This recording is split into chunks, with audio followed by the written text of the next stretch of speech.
এই আমার গাংনী মোল্লাহাট বাগেরহাটের আশেকের রাসূল ভাইরা,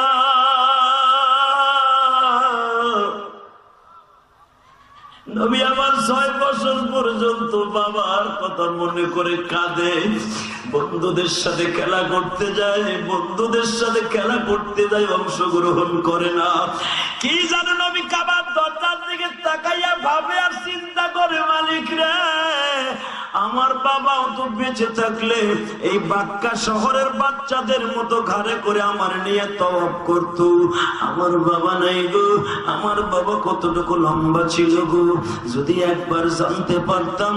এই চিন্তা ভাবনা করে আজকে আমেনারে মাজা টাঙ্গা দিয়া ধরিয়া বুকের মধ্যে মাথাটা ঠেকাইয়া বারবার বলে, আম্মা আম্মা গো, একবার তুমি বলো না আমার বাবার কবরটা কোন দেশে গো?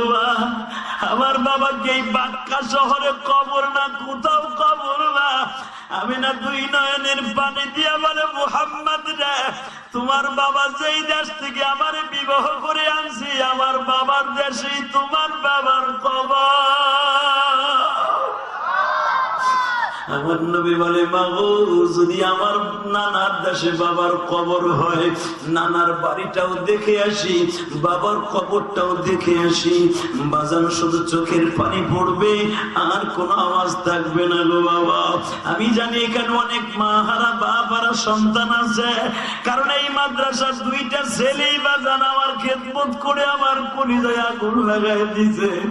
তাহলে আমি মাদ্রাসার কমিটিদেরকে ধন্যবাদ জানায়া যাই। এই এতিমদেরকে আপনাদের টাকা পয়সা কালেকশনের দান চাই, টাকা পয়সার মারফতে এই এতিমগুলো লেখাপড়া করতেছে বাবা।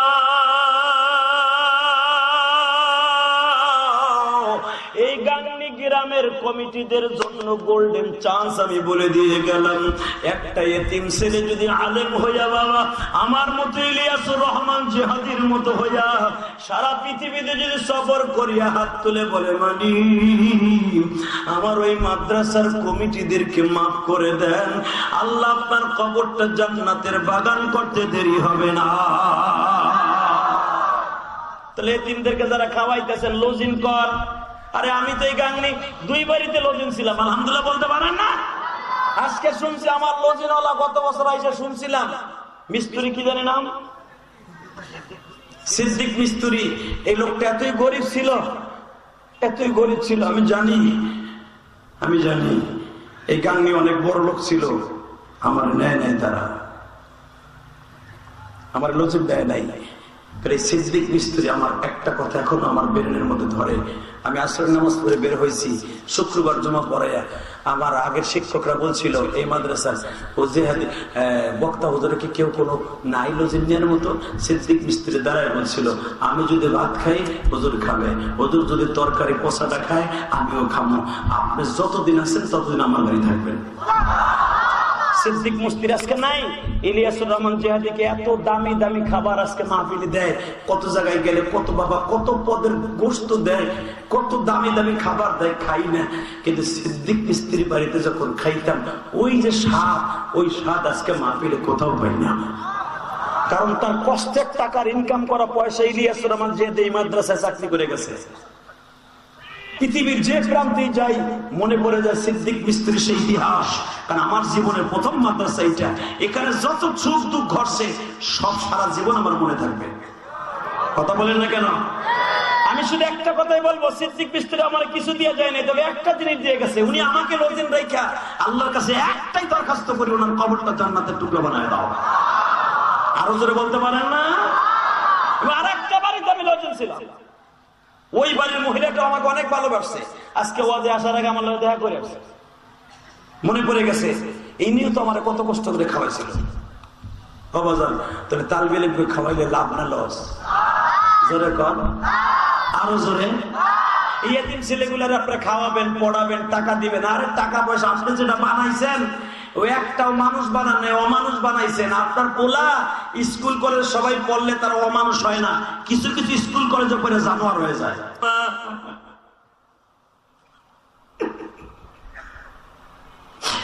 তোমার ইলিয়াস আজকে মাদ্রাসায় গাঙ্গে চাকরি পাইছে,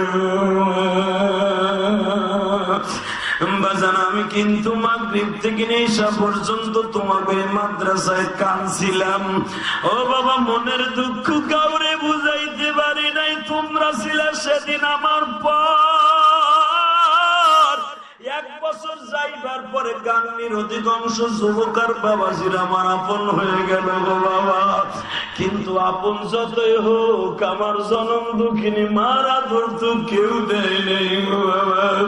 এই ইলিয়াসুর রহমান জিহাদির বুকটা বাড়িয়ে দেখো, এর ভিতরে 3টা নাম স্পষ্ট পাইবা বাবা। 1 নম্বরে আমার আল্লাহর নাম, 2 নম্বরে আমার নবীর নাম, 3 নম্বরে খোদাই করা আমার মায়ের নাম। আমি আজকে যত বড়ই হই না কেন বাবা, আমার ইলম কালাম আমল কিছুই নাই, কিন্তু আমার ভিতরে একটা জিনিস আছে। মাহফিলের সভাপতিও কান্দে, সেক্রেটারিও কান্দে, আলেম ওলামা কান্দে গো বাবা। কেন কান্দে জানো নি? গতকালকে মাহফিল করছি বাঁশবাড়িয়া মাদ্রাসার পাশে, বড় বড় হুজুররা কান্দে আর দোয়া করে। ইলিয়াসুর রহমান জিহাদের ভিতরে এমন কি মাওলায় দিল গো, কথা বললে সবাই কাঁদে। আমি বলবো এই কান্নার পরে, কান্নার ভিতরে আমার কোনো ক্রেডিট নয় গো বাবা, এটা আমার জনম দক্ষিণী মায়ের দোয়া। আমার মা আমারে 12 বছর বয়সে বলছিল, ইলিয়াস রে বাবা, তুমি যদি আলেম হও গো বাবা, দুনিয়ার কত মা তোমার জন্য পাগল হইব বাবা।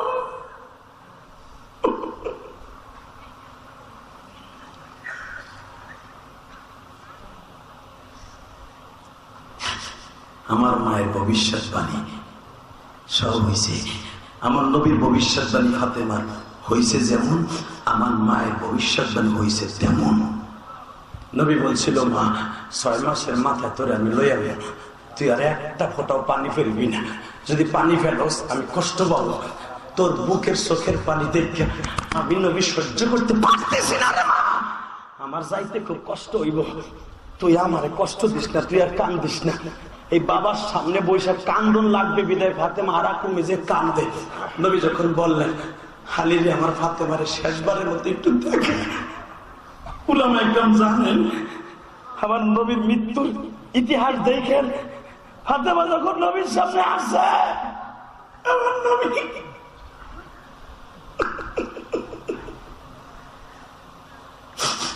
ঠান্ডা পানির ভিতরে বাটির মধ্যে হাত দেয় আর বুক মোছে, আর ফাতেমার দিকে তাকায় বলে, মা ভালো থাকিস, কান্নাকাটি করিস না, আমার এই 2টা নানু বাইরে দেখে রাখিস।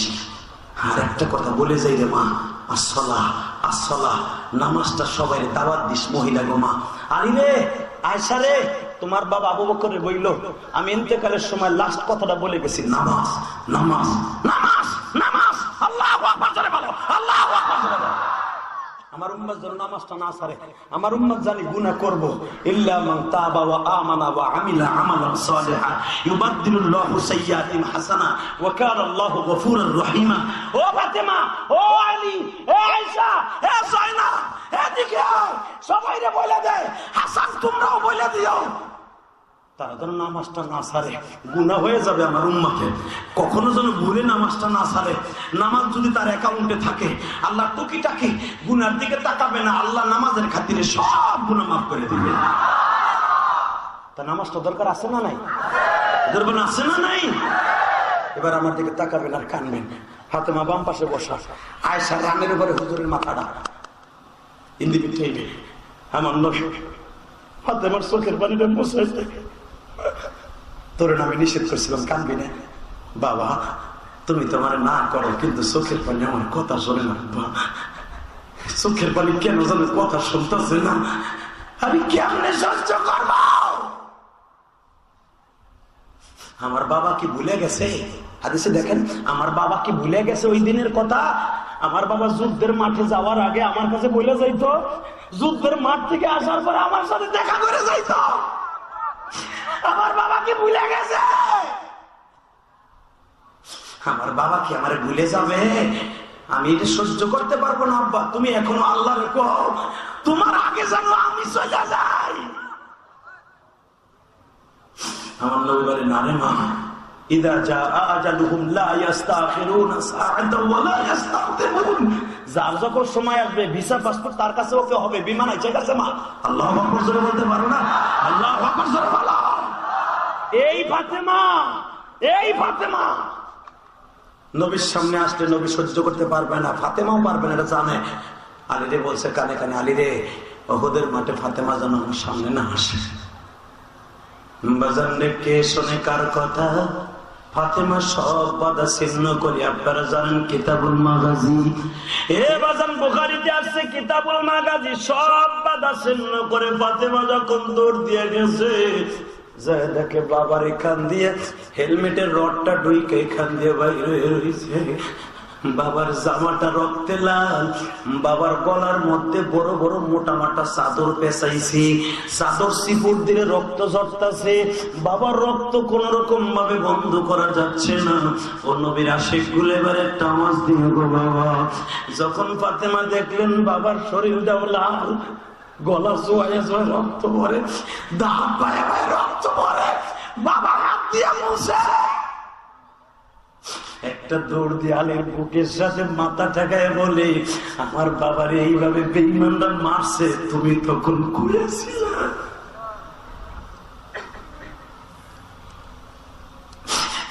ফাতেমা দেখে আলীর শরীরের মধ্যে হাতে ব্যান্ডেজ, পায়ে ব্যান্ডেজ, গলার মধ্যে ব্যান্ডেজ, এই পেটের মধ্যে ব্যান্ডেজ করে, আলীর পিঠের মধ্যে এমন জোরে বললাম যে আঘাত করছে বাবা।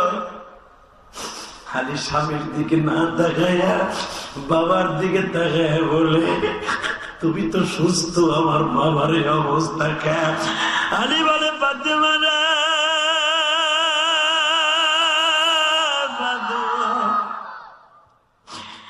বাড়তি কথা না কয়া পারলে বাবার রক্ত তোমার বরকতি হাত দিয়ে বন্ধ করো না। উলামা একরাম জানেন বানানো কথা আমি বলি না, সাহাবীরা এত চেষ্টা করছে রক্ত বন্ধ করতে পারে নাই। ফাতেমা কোথার থেকে বাবা চাটাই পোড়াইয়া অথবা খেজুরের বাগগাটা পোড়াইয়া ফাতেমা ছাই বানায় যখন বাবার এখানে জাপ লাগায় দিছে, কয়েক মিনিটের ভিতরে রক্ত বন্ধ হয়ে গেছে। ফাতেমা এইভাবে ছাই পাথরে বলো,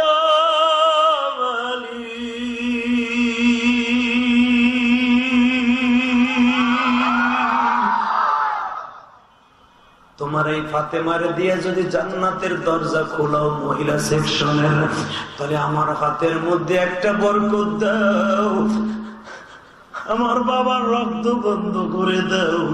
আমার বাবার রক্ত বলে বন্ধ হয় না, তুমি বন্ধ করে দাও। এখন আসে না, যেটা বলেন আসে না, যারাই আজকে কাঁদছেন তারাই বাচ্চা, মারহাবা বলেন। এখন যদি কেন আমরা তো কান্দি নাই, আমরা বাচ্চা না, আপনিও বাচ্চা। আপনি কাঁদতে চাইছিলেন কিন্তু চোখে আপনার কথা শোনে নাই, পড়ে নাই পানি, কিন্তু বুকটা ঘামাইছে। হে যুবক, তোর পাও দুটো ধরছি, আয়। জীবনে কোনোদিন একটা কাজ ভুলেও করবি না, নামাজটা কখনো ছাড়বি না। 2 নম্বরে জনম দুঃখী মায়ের দিকে কখনো কড়া নজরে তাকাবি না, বাবার দিকে কখনো বদ নজরে তাকাবি না। জানো সেটা কি জিনিস?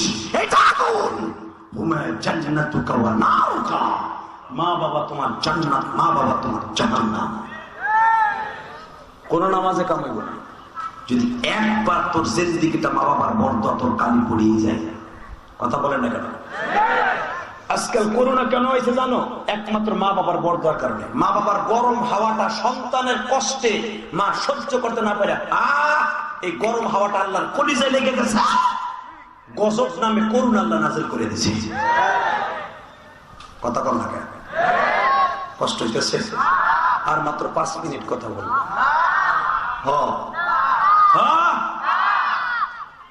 তাহলে এবার আমার দিকে তাকাবেন, কোন দিক তাকাবেন না। এ ভাই, এ তুমি কই যাও? পেশাব করতে যাচ্ছে, আর একজন দালালি শুরু করছে। আর বাবার মতো লোক বয়ে রয়েছে, পেশাব করতে যাইতেছে। মাত্র 5টা মিনিট বয়ে থাকে, কোন দিক তাকায় না। শুধু একটা কথা বলেন তো, জীবনে যতদিন বাঁচবেন, যাদের মা বাবা বেঁচে আছে, কোনদিন খারাপ নজরে তাকাবেন না, ইনশাল্লাহ বলেন। যাদের নাই আর তো পাইলেন না, শেষ। শুধু আমার দিকে তারা। ইলিয়াস রহমান জেহাদি তার মায়ের ঋণ শোধ করার জন্য 1,20,00,000 টাকা দিয়ে কেরানীগঞ্জ বাবুবাজার ব্রিজের গোড়ে কদমতলির মোড়ে একটা মসজিদের জায়গা কিনা আল্লাহ রাস্তা অক্ষ করে দিয়েছে। শুধু অক্ষ করে দিয়ে বইয়া থাকি নাই, গত বছর অক্টোবরের 1 তারিখ 1,20,00,000 টাকা দিয়ে জায়গা কিনছি, 20 পয়সাও আমি জেহাদি কারো কাছ থেকে নেই। কেউ বলতে পারবে না ঢাকা শহরে যে 20টা পয়সা নিয়ে জেহাদি জায়গা কিনছে। জায়গা কিনাই সারে দেয় নাই। অক্টোবর 1 তারিখ দলিল করছি, অক্ষ করছি, 10 তারিখ মসজিদের কাম ধরছি, 10 তারিখ কাম ধরে এই পর্যন্ত এখন 3 তলার কাম চলতেছে। আমার চলে গেছে 2,62,00,000 টাকায় পর্যন্ত চলে গেছে। তোমরা কোন আওয়াজের টাকা নিয়ে কি করি, যায় দেখো কি করি। হে মুসলমানের পোলা, অনেক হুজুর অনেক গম্বা গম্বা কথা কইতে পারে, নিজের ফান্ডের থেকে খরচ করা কম আছে। ইলিয়াস রহমান জেহাদি তার নিজের ফান্ড দিয়ে আল্লাহর ঘর করতেছে। অনেক কিছু অনেকে বলতে পারে চেয়ারে বলে, নিজের পকেটের টাকা খরচ করা হুজুর কম আছে। আমি কেন খরচ করছি জানো? আমি আমার মাকে জীবনে 1 খিলি পান আমার পয়সা দিয়ে খাওয়াইতে পারি নাই। আল্লাহ রাসূল বলেছে, মান বানা লিল্লাহি মাসজিদান বানাল্লাহু লাহু বাইতান ফিল জান্নাহ। যারা মসজিদ বানায় দেবে আমি আল্লাহ তাদেরকে জান্নাতে ঘর বানায় দেব। মায়েরে খাওয়াইতে পারি না, আল্লাহ মায়েরে জান্নাতে খাওয়াকে আশা নিয়ে জায়গা কিনছি, কোটি কোটি টাকা খরচ করতেছি। একমাত্র আমার মসজিদে আমি 5 কোটি টাকা বরাদ্দ করছি। 3 তলার কাজ চলতেছে, 5 তলা পর্যন্ত ইনশাআল্লাহ হবে। কারো কাছ থেকে 1 বস্তা সিমেন্টও চাবো না, 1 টাকাও চাবো না। যদি কেউ ইচ্ছা করে তা আলহামদুলিল্লাহ, আল্লাহু আকবার বলতে পারেন না? গতকালকে বাসবাড়ির চেয়ারম্যান কানতে কানতে বলে, জিয়াদি সাহেব আপনি যদি কোটি কোটি টাকা মান নামে খরচ করতে পারেন, মিডিয়ার লোক জিজ্ঞেস করে রাখবেন, আমি কেন পারবো না আমার মায়ের নামে আপনার মায়ের মসজিদে আমি কিছু গান দিতে। 1000 টাকার একটা নোট দিয়ে কান্দে, কত ইজি বাইক চালায় তারাও গতকালকে হাজার হাজার টাকা দিচ্ছে জেহাদি। এটা আমার চেহারা দেখে না, এটা আমার চেহারা দেখে না। কারণ কি জানো? যদি কারো অন্তরে আল্লাহর দিক তাকায়, কারো কাছে মানুষের কাছে না চায়, ওই যে আগের বক্তা কয়ে গেছে, মানুষের কাছে না চায়, যদি তার কাছে চায়, মানুষকে তার উপর আল্লাহ চাপায় দেয়। কথা বলেন না কেন? শুধু আমার দিকে তাকান। এই জমিনের মালিক আল্লাহ, রিজিকের মালিক আল্লাহ। ওই আল্লাহই বলেছে, যদি আমাকে ডাক দিতে চাও একমাত্র নামাজের দ্বারা আর বিশ্ব নবীর প্রেম দিয়ে ডাক দিও। জোরে কোন আল্লাহু আকবার, আল্লাহু আকবার জোরে বলো। তখন নবীর বয়স 4 দিন। কয় দিন? সবাই কন আরো জোরে। রহমতের নবী আমার, বুক ভরা ব্যথা। 4 দিন বয়স, পুরা মক্কার মহিলারা নবীরে দেখতে আইছে। এর ভিতরে আমার নবীর বিবি মা খাদিজাও দেখতে আইছে। এবার আওয়াজ হইব, খাদিজা দেখতে আইসা মুন্ডা চাইছে একটু কোলে নিব, কোলে নিব চাইছে, আমেনা ধরে তার কোলে তুলে দিছে। যখন কোলে তুলে দিছে, খাদিজাও সেরকম মহিলা, 1 সেকেন্ডও দেরি করে নাই, নবীর গালের মধ্যে চুমা দিয়ে দিছে। যেদিন থেকে আমার নবী গালের মধ্যে মা খাদিজা চুমা দিছে, তখন খাদিজার জীবনের প্রথম বিয়ে হইব। প্রথম খাদিজার 3টা বিয়ে হওয়ার পরে 4র্থ নাম্বার বিয়ে হলো আমার নবীর সাথে। ওই ঘরে বাচ্চাও হয়েছে, হাদিসে আসছে এই ঘরে বাচ্চাও হয়েছে। এই বাচ্চা অবস্থায় নবী খাদিজার সাথে বিয়ে হয়েছে। আবার কেউ বলেন বাচ্চা মারাও গেছে। হে মুসলমানের পোলা, এই 40 বছর একটা মহিলা, তখন খাদিজার বয়স 17, নবীর বয়স 4 দিন। নবীরে দেখতে আইসা কোলে নিয়ে সুমা দিয়া খাদিজা দাঁড়ায় দাঁড়ায় কান্দে। মহিলারা দেখে কিন্তু একদিন হাসছে। ওমা আরসালনাকা ইল্লা রাহমাতাল লিল আলামিন।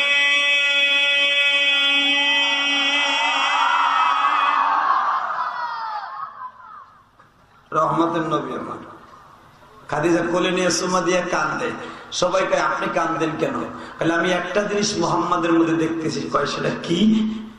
এত দামি মানুষ যিনি, যারা দেখে আপনারা বলতেছেন এত প্রশংসা করতেছেন, কিন্তু সবচেয়ে বেশি কষ্ট দেখতেছি আমি মুহাম্মাদের সব আছে, তার বাবা নাই।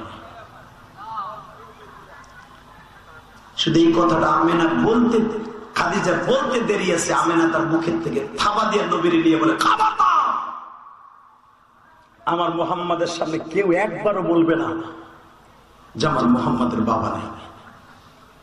আমার সন্তান জন্মের পরে কেউ বলবে না যে আমার সন্তান এতিম। আমি আমার মোহাম্মদকে বাবার আদর দিব, মার আদর দিব, পৃথিবীর সব আদর দিয়ে আমার মোহাম্মদকে আমি লালন পালন করব। আমার আল্লাহর কাছে কথাটা কেমন যেন লেগে গেল। আবার আল্লাহ বলেন, দুধটা সারা 5 বছর হালিমায় সাদিয়ার বাড়িতে রাখার পরে এই ফ্যানটা বন্ধ করো, একটু বাতাস দাও, আর মাত্র 5 মিনিট।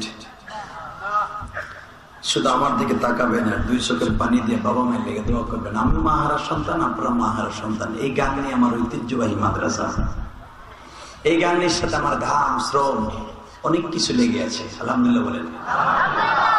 আপনারা কষ্ট পাচ্ছেন না তো? আর মাত্র কয়েকটা মিনিট।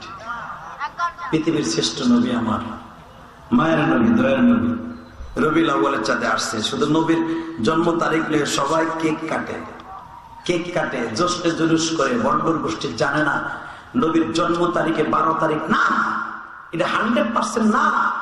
নবীর মৃত্যু তারিখ 12 তারিখ। কথা ঠিক না ঠিক? যদি রবিউল আউয়ালের কোনো অনুষ্ঠান করতে হয় তাহলে মৃত্যু তারিখের অনুষ্ঠান করতে হবে। আর মৃত্যু তারিখে কেউ হাসে না, কেক কাটে না, মৃত্যু তারিখে সবাই কাটে। কথা বল না কেন? এই মুসলমান ভাইরা, আমার বিশ্ব নবী 5 বছর হালিমায় সাদি থাকার পরে আমি গুনাহগার হালিমায় সাদিয়ার বাড়ি 1বার 2বার না, বহুতবার আল্লাহ দিয়েছে। এখনো পর্যন্ত সেই হালিমায় সাদিয়ার বাড়ি পাহাড়ের উপরে। এখন তার বাড়ি নাই, শুধু পাথর দিয়ে একটা চিহ্ন রেখে দিছে, 2টা ঘর। যেই ঘরের ভিতর নবী আর নবীর দুধ বাবা আর আব্দুল্লাহ শুইতেন, আর হুজুরের দুধ বোন সোয়াইবা যেই ঘরে ঘুমাইতেন, সুমাইয়া বলে, কেউ বলেন সোয়াইবা বলে। এই যেই ঘরের মধ্যে নবী রেস্ট লইতেন, ওই ঘরে কিছু আলামত আছে। আমি গুনাহগার ওই ঘরের মধ্যে একদিন মাগরিবের নামাজ পড়ছি। আরো জোরে কর, আরো জোরে কর। বাজারে যখন ওই ঘরের মধ্যে মাগরিবের নামাজটা পড়লাম, মনের মধ্যে এত আনন্দ লাগলো গো বাবা, এত আনন্দ, যে আনন্দের কথা আমি আপনাদের কাছে প্রকাশ করতে পারবো না গো দাদু ভাই ও আমার বাবাজিরা। কারণ আমার ওই নবী 5টা বছর পর্যন্ত ওই ঘরের মধ্যে হালিমায়ে সাদিয়ার সাথে থেকেছেন, তার স্বামীর সাথে থেকেছেন। হঠাৎ করে একদিন নবী বলে ফেললেন, ও দুধ বাবা আবি আব্দুল্লাহ,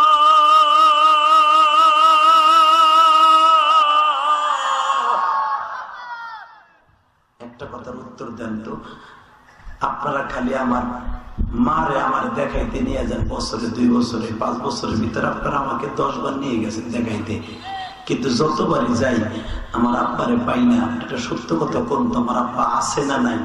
হুজুরের দুধ বাদা আবি আব্দুল্লাহ বললেন, মুহাম্মদ রে, তোমার বাবা আছে না মারা গেছে? আমরা এটা বলতে চাই না, এটা তোমার মায়ের কাছ থেকে শুনে নিও।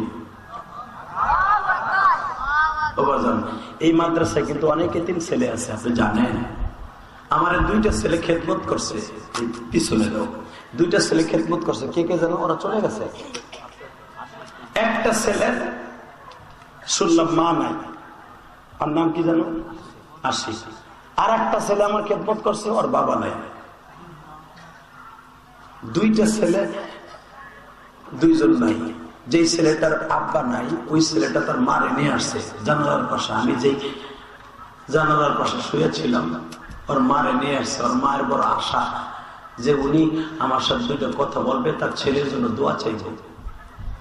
বিশ্বাস করেন, মহিলাটা কান্না ভরা কণ্ঠ দিয়া, ওই ছেলেটার মা আমারে বলে, হুজুর আমার এই ছেলের বাবা নাই, ওর জন্য দোয়া করবে।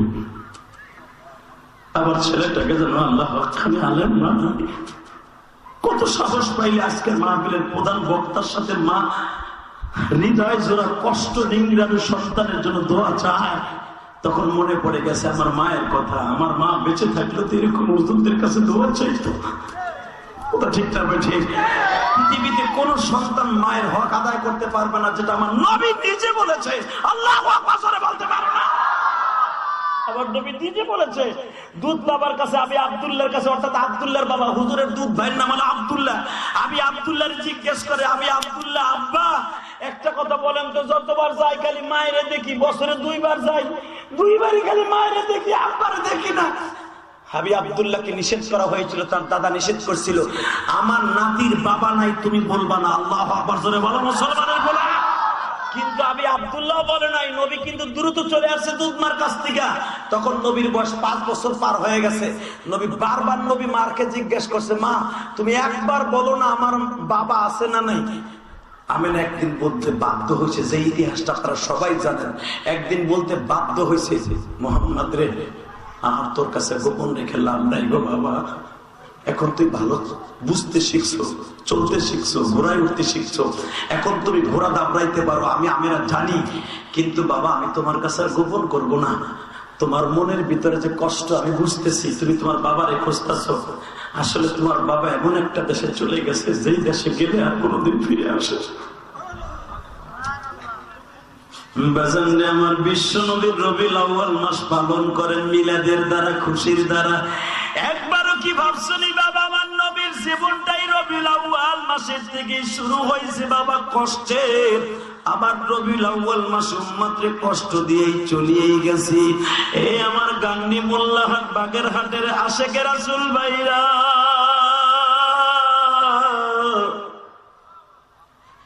নবী আমার 6 বছর পর্যন্ত বাবার কথা মনে করে কাঁদে। বন্ধুদের সাথে খেলা করতে যায়, বন্ধুদের সাথে খেলা করতে যায়, অংশগ্রহণ করে না। কি জানো নবী কাবার দরজার দিকে তাকাইয়া ভাবে আর চিন্তা করে, মালিক রে আমার বাবাও তো বেঁচে থাকলে এই বাক্কা শহরের বাচ্চাদের মতো ঘাড়ে করে আমার নিয়ে তওয়াফ করত। আমার বাবা নাই গো, আমার বাবা কতটুকু লম্বা ছিল গো, যদি একবার জানতে পারতাম। এই চিন্তা ভাবনা করে আজকে আমিনারে মাজা টাঙ্গা দিয়া ধরিয়া বুকের মধ্যে মাথাটা ঠেকাইয়া বারবার বলে, আম্মা আম্মা গো একবার তুমি বলো না আমার বাবার কবরটা কোন দেশে গো? আমার বাবাকে এই বাক্কা শহরে কবর না, কোথাও কবর না। আমি না 2 নয়নের পানি দিয়া বলে, মুহাম্মদ রে তোমার বাবা যেই দেশ থেকে আমারে বিবাহ করে আনছি, আমার বাবার দেশেই তোমার বাবার কবর। আমার নবী বলে, মাগো যদি আমার নানার দেশে বাবার কবর হয়, নানার বাড়িটাও দেখে আসি, বাবার কবরটাও দেখে আসি। বাজান শুধু চোখের পানি পড়বে, আর কোনো আওয়াজ থাকবে না গো বাবা। আমি জানি এখানে অনেক মা হারা বাপ হারা সন্তান আছে, কারণ এই মাদ্রাসার 2টা ছেলেই বাজান আমার খেদমত করে আমার কলিজায় আগুন লাগাই দিছে। তাহলে আমি মাদ্রাসার কমিটিদেরকে ধন্যবাদ জানায়া যাই। এই এতিমদেরকে আপনাদের টাকা পয়সা কালেকশনের দান চাই, টাকা পয়সার মারফতে এই এতিমগুলো লেখাপড়া করতেছে বাবা।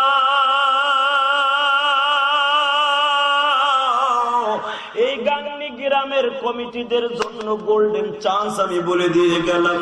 একটা এতিম ছেলে যদি আলেম হইয়া বাবা আমার মতো ইলিয়াসুর রহমান জিহাদির মতো হইয়া সারা পৃথিবীতে যদি সফর করিয়া হাত তুলে বলে, মানি আমার ওই মাদ্রাসার কমিটিদেরকে মাফ করে দেন, আল্লাহ আপনার কবরটা জান্নাতের বাগান করতে দেরি হবে না।